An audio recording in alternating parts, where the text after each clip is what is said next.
इस लेक्चर में हम लोग सीखेंगे कि जो आईटीएफ होता है मतलब इन्वर्स ट्रिगोनोमेट्रिक फंक्शन होता है, उसमें जो होता है एक प्रिंसिपल वैल्यू निकालना पड़ता है।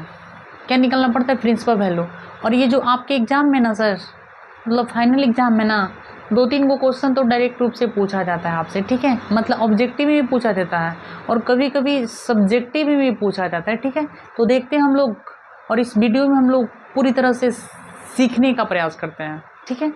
एकदम अच्छा से आपको हम सिखा देंगे जी, टेंशन लेने की कोई बात नहीं है। देखो, साइन इनवर्स √3/2 का मुख्य मान ज्ञात करें, ठीक है।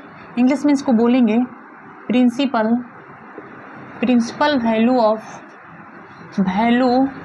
ऑफ साइन इनवर्स √3/2, ठीक है। देखिएगा, सबसे पहले यहाँ पे अगर इसको सॉल्व करोगे मेरे भाई, तो यहाँ पे साइन इनवर्स √, यहाँ पे 3/2 है, ठीक है मेरे भाई, ठीक है। आपको करना क्या है, थोड़ा सा ध्यान दीजिएगा। इस साइन इनवर्स है ना बाबू, तो यहाँ पे हम लोग देखेंगे कि साइन कितना डिग्री का वैल्यू है।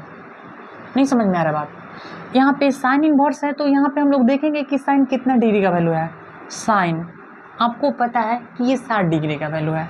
60 डिग्री का वैल्यू, इसका मतलब π/3। कोई दिक्कत नहीं है ना?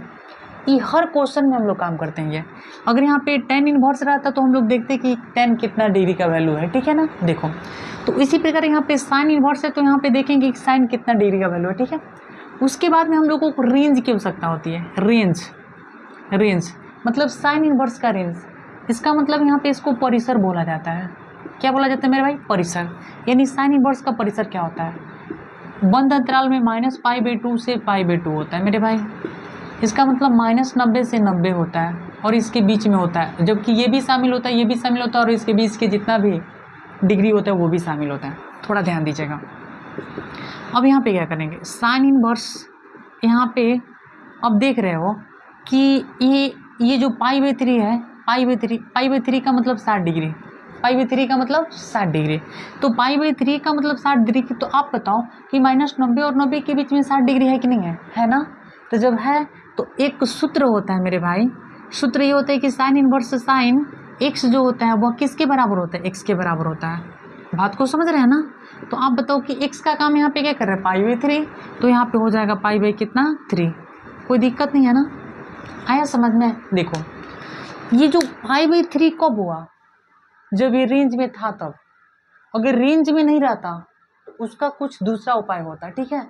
तो उस दूसरे उपाय को हम लोग अगले वीडियो में सीखेंगे, ठीक है। कि जब ये रेंज के अंदर नहीं रहेगा तो उसके लिए हम लोग क्या करते हैं, ठीक है। मतलब प्रिंसिपल वैल्यू आपको फाइंड करने के लिए केवल 2 कॉन्सेप्ट होता है, ठीक है। एक तो होता है रेंज के अंदर होता है, एक जो होता है रेंज के बाहर होता है। तो रेंज के बाहर होता है तो रेंज में लाने के लिए क्या करते हैं हम लोग, अगले वीडियो में देखेंगे, ठीक है। ओके, तब तक के लिए बाय।